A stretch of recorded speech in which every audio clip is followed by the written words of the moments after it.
안녕하십니까. KB WS타 자문단 박원갑 부동산 수석 전문인입니다. 2월 4일에 대책이 이제 나왔는데 벌써 이 정부 들어서 25번째 나온 거죠. 대도시권에서는 주택 수급이 좀 불균형하다, 불안하다 이런 얘기를 하는데 이번에 주택 공급을 크게 늘리는 대책이 나왔는데요. 수요자들의 관점에서 과연 어떻게 해야 될지 간략하게 알아보도록 하겠습니다.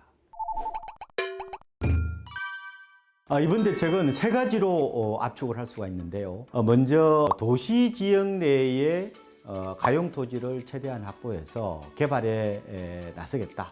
어떻게 보면은 공급 드라이버 혹은 공급 총력전 이렇게도 해석을 할 수가 있을 것 같고요. 2025년까지 말하자면은 지금으로부터 한 4년 동안 서울에서 32만, 전국에서 83만 가구 정도의 주택 부지를 추가로 공급을 하겠다.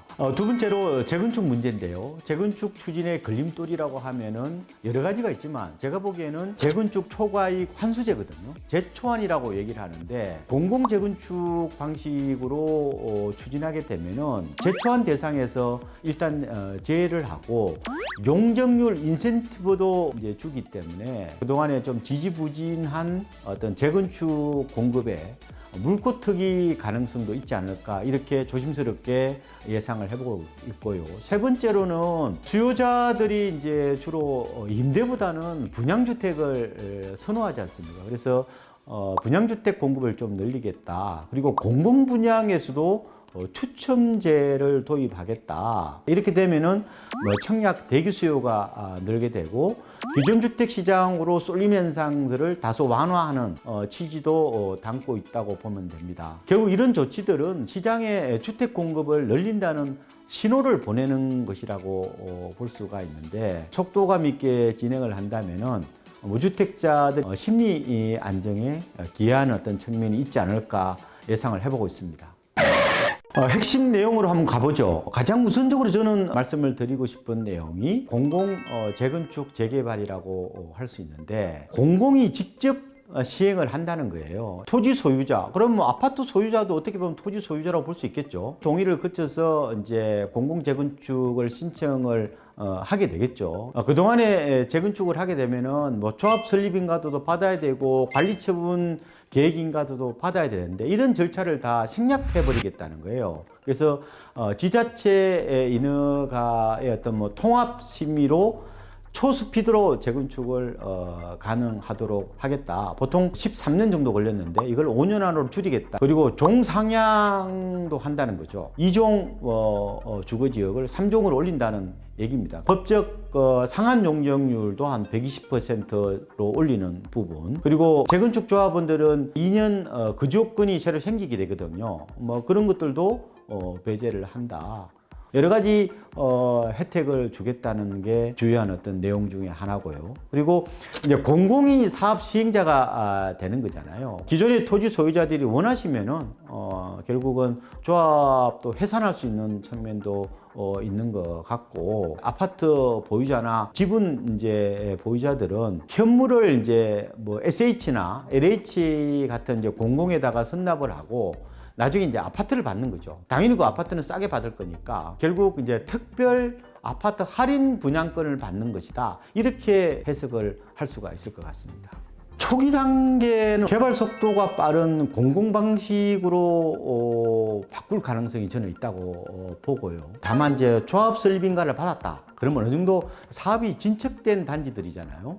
이런 곳에서는 기존 방식대로 추진할 거냐 아니면은 공공 방식을 선택할 거냐를 놓고 고민에 좀 빠지지 않겠느냐 이런 생각이 들고 재건축 아파트 소유자 입장에서는 사실상 개발 방식 카드를 2개를 받은 셈이다 이렇게도 해석을 해볼 수 있을 것 같고요. 다만 이제 대책 발표일이 2월 4일이잖아요.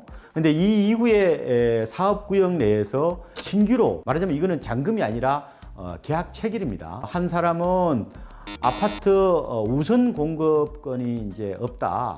현금 청산의 대상이 된다. 재건축이나 재개발 추진 지역에서 이제 불확실성이 조금 늘어날 수가 있거든요. 신규 투자 수요가 좀 주춤해질 가능성이 있지 않겠습니까? 시장이 약간 위축되는 모습이 나타나지 않을까 예상을 해보고 있습니다.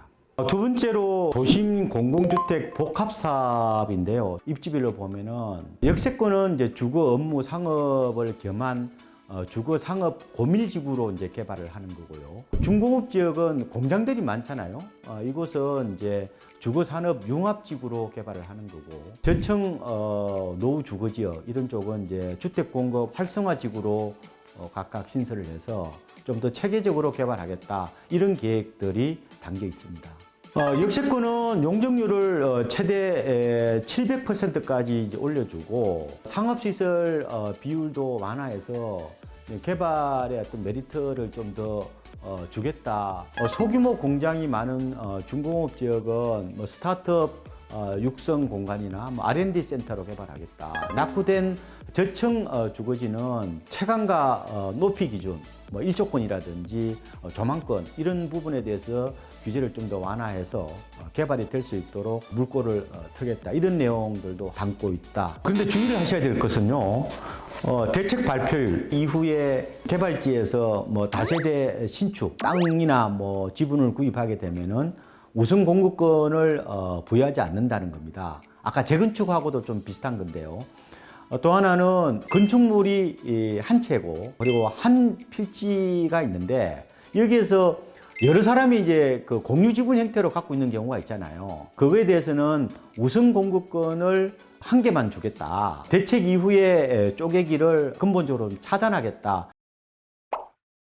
세 번째 주요 내용은 청약인데요. 무주택자 입장에서는 청약이 답이다, 이런 생각을 하시는 분들이 많은데요. 주로 30, 40대 청약 기회를 확대하는 이런 내용이라고 보시면 되는데, 공급 물량 가운데 아파트를 중심으로 보면요, 분양주택 공급을 좀 늘리는 겁니다. 분양주택이라는 것은 임대주택과는 달리 이제 소유권이 앞으로 설정되는 주택이라고 보시면 되는 거죠. 이 공급 비중을 좀 늘리는 거고, 그다음에 일반 공급 비율을 역시 상향하는 건데, 그 중에서 추첨제로 늘리겠다. 보통 신도시에 공급을 하게 되면은 거의 공공은 특별 분양이 많잖아요.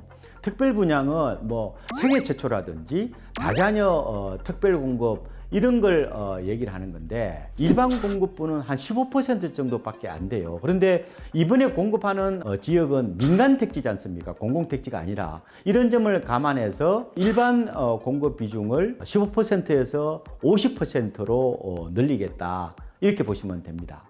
일반 공급 가운데 전용 면적 85제곱미터 이하는 현재 물량의 100%가 다 불입금액에 따라서 배정하는 순차제 방식으로 분양을 합니다. 그런데 앞으로는 이제 이걸 좀 더 세분화해서 순차제를 한 70% 하고 나머지 30%는 이제 추첨제로 공급을 한다는 겁니다. 추첨제 참여 요건에 대해서 이제 관심이 많은데, 이 보도자료 그대로 보면은 3년 이상 무주택 최대 구성원이라고 되어 있어요. 그래서 나중에 디테일하게 어떤 기준이 나왔을 때는 통장 뭐 보유기간이라든지 최대주 혹은 세대원 뭐 다 되는지 이런 부분에 대해서는 후속 보도를 좀 보셔야 될 것 같습니다.